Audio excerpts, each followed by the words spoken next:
Authenticity in love means showing up as your true self with all your imperfections, fears, dreams, and vulnerabilities.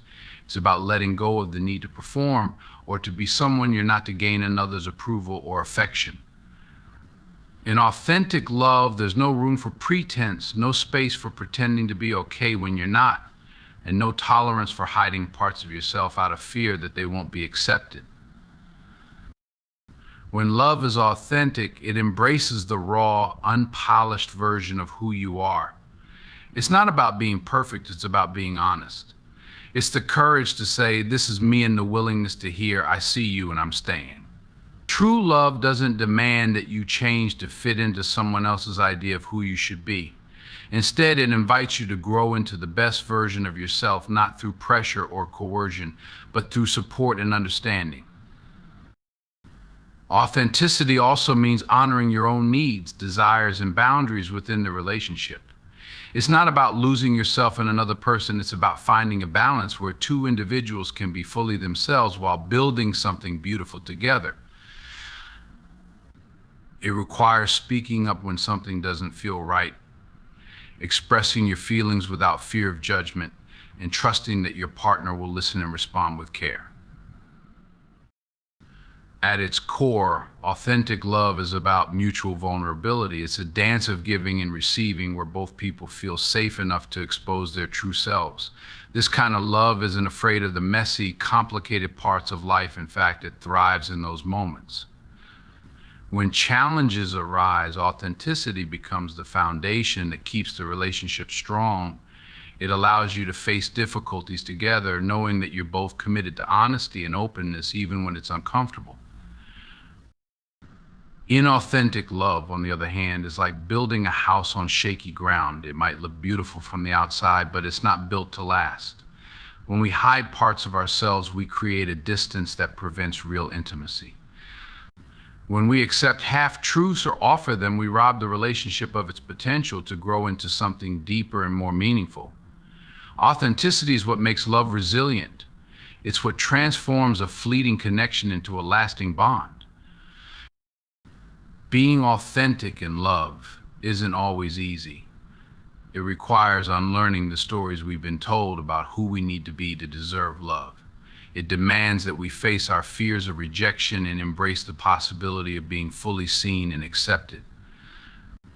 And it asks us to extend the same grace to our partners, to hold space for their truth, even when it challenges our own.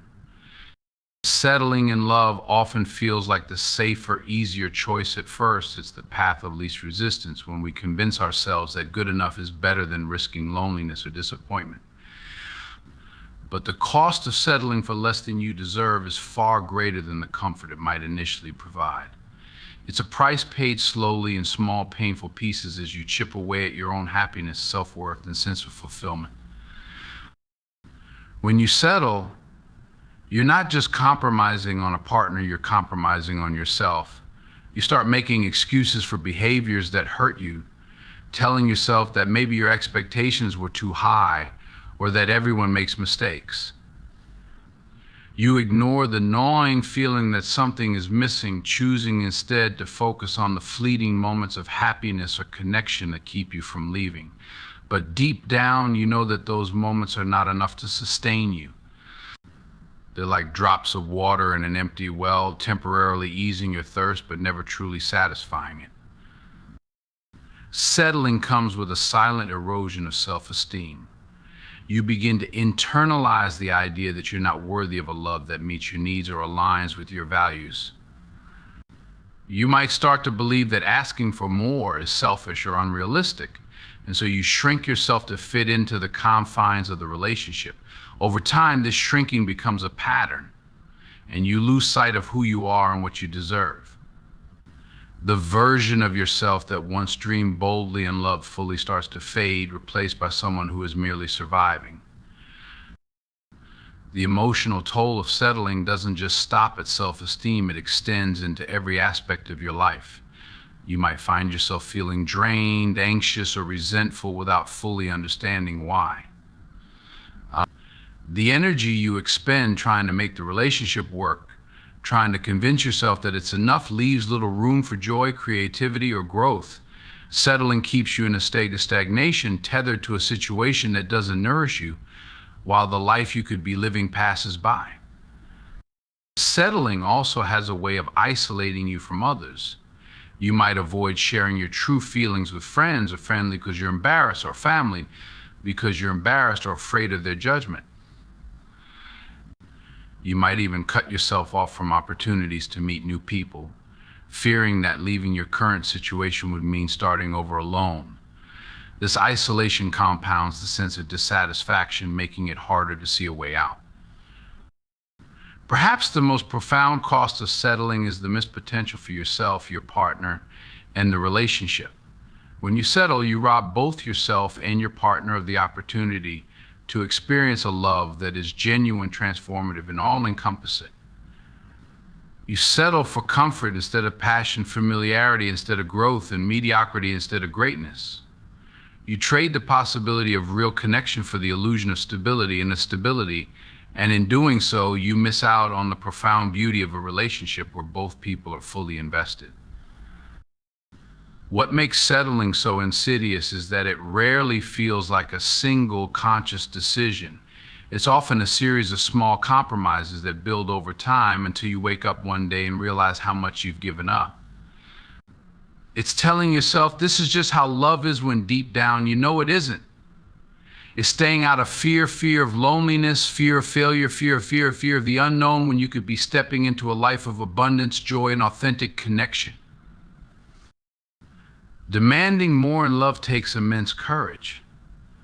It's not about entitlement or selfishness, it's about knowing your worth and refusing to accept anything less than a love that is honest, fulfilling, and reciprocal. This kind of courage often comes with a price, one that requires us to confront our deepest fears, challenge societal expectations, and step into the discomfort of vulnerability. At the heart of demanding more is the recognition that love should not come at the expense of your own self-respect or emotional well-being. It means understanding that compromise is a natural part of any relationship, but compromising your core needs, values, or sense of self is not. To demand more is to set boundaries that protect your heart and honor your spirit, even when it feels like those boundaries might push someone away. This courage often starts with an internal battle. We wrestle with the voices in our heads that tell us we're asking for too much, that we should be grateful for what we have, or that expecting more will only lead to disappointment. These voices are fueled by years of societal conditioning that teaches us to settle, to keep the peace, and to avoid rocking the boat. It takes strength to silence these voices and replace them with a louder truth that you are worthy of love that meets you where you are and challenges you to grow. Demanding more also means being willing to face rejection. There's an inherent risk in asking for what you need, whether it's more time, more honesty, more effort, or more connection. The fear of hearing no can be paralyzing, but courage isn't the absence of fear, it's taking action despite it. It's choosing to believe that the right love will not falter under the weight of your needs, but will rise to meet them. This kind of bravery is not only about advocating for yourself, but also about holding space for others to do the same. When you demand more, you invite your partner into a deeper, more authentic relationship where both of you are encouraged to show up fully. It's not about issuing ultimatums or creating conflict, but about fostering a connection rooted in mutual respect and understanding. There's also a quiet rebellion in the act of demanding more. It's a stand against the narratives that tell us to settle for convenience, to prioritize appearances over substance, and to accept love that is incomplete or conditional. By demanding more, you challenge the status quo and declare that you will not participate in a relationship that diminishes your worth or silences your voice. This courage often requires stepping away from relationships that cannot or will not meet your needs. Walking away is one of the hardest decisions to make, especially when there are feelings of love or history involved. But it's also one of the most powerful acts of self-love and respect.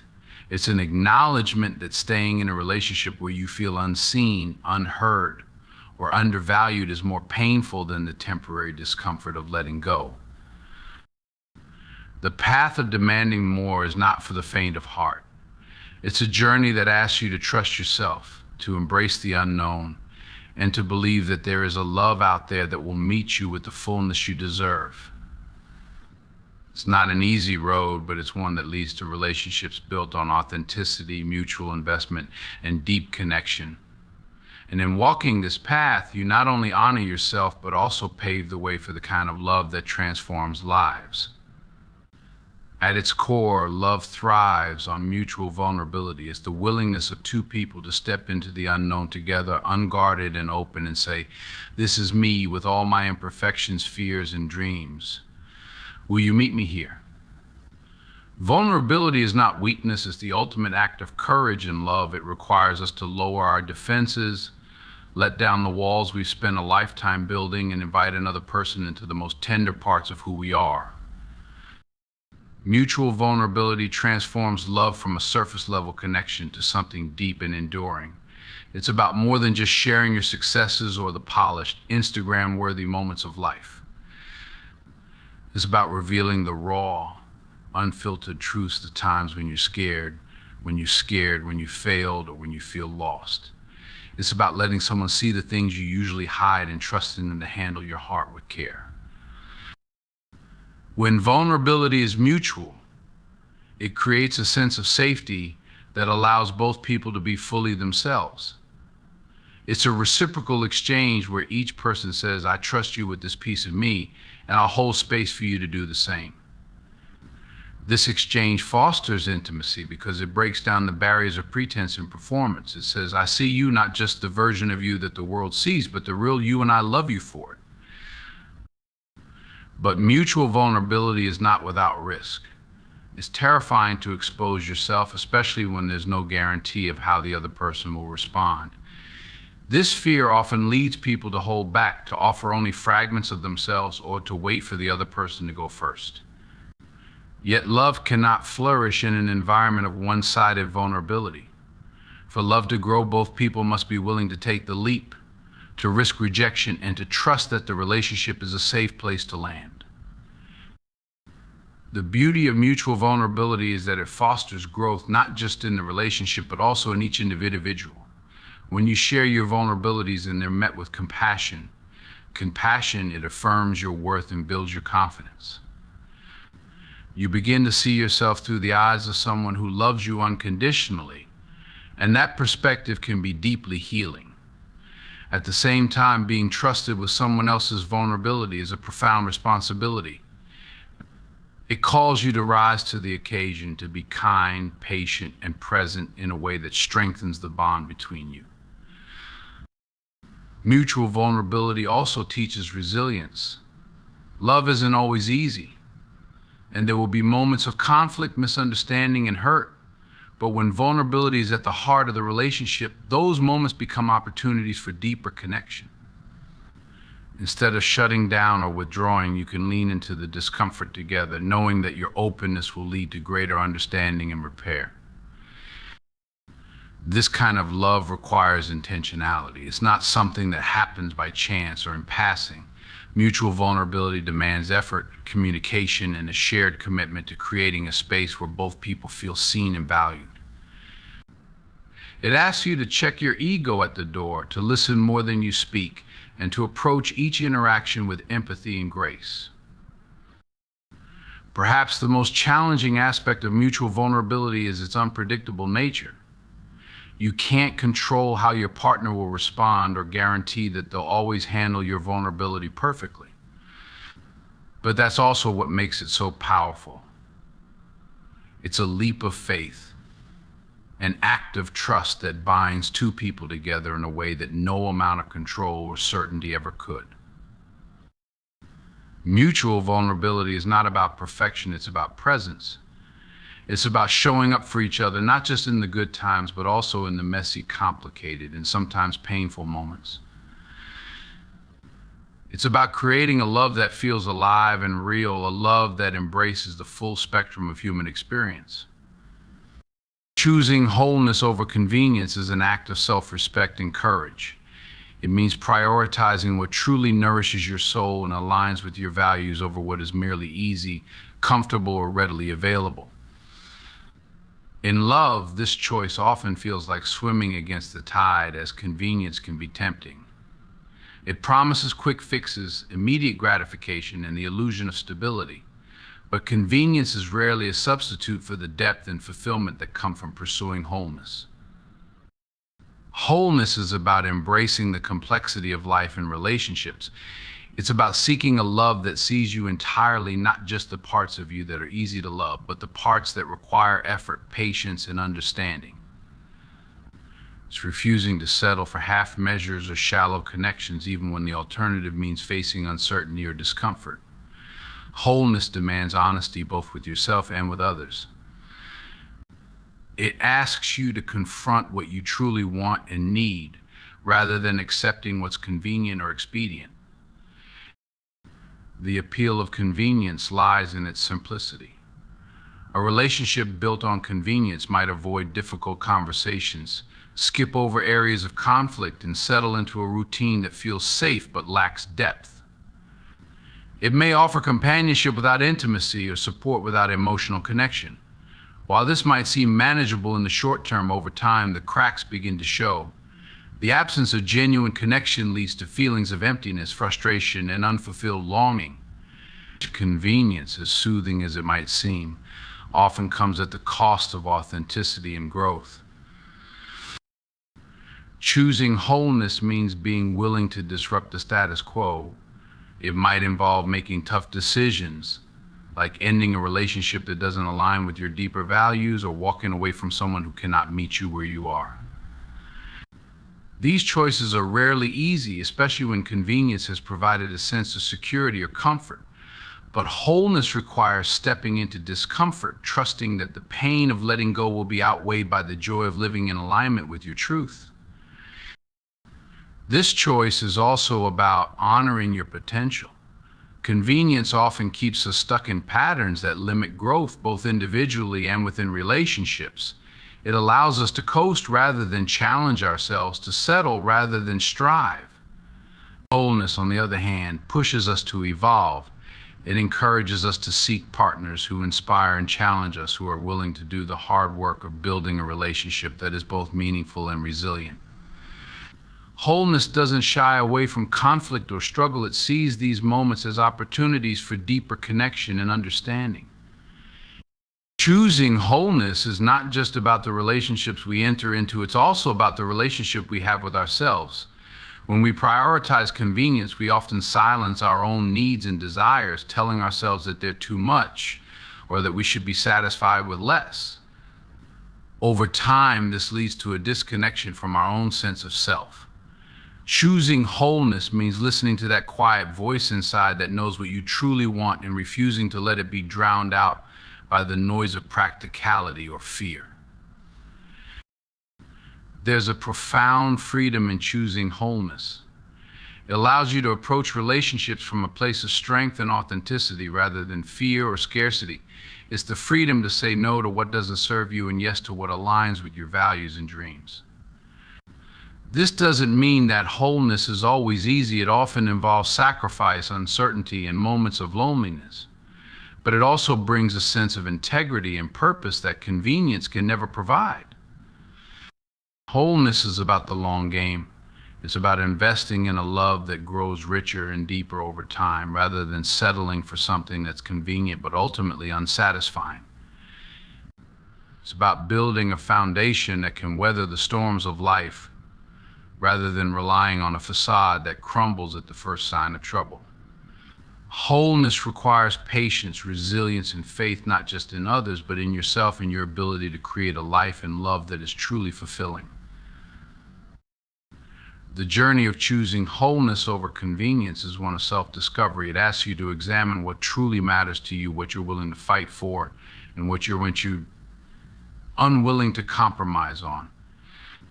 It requires clarity and a willingness to face the discomfort of saying no to what's easy in order to make space for what's meaningful. It's not a choice you make once, but a practice you return to again and again as you navigate the complexities of love and life.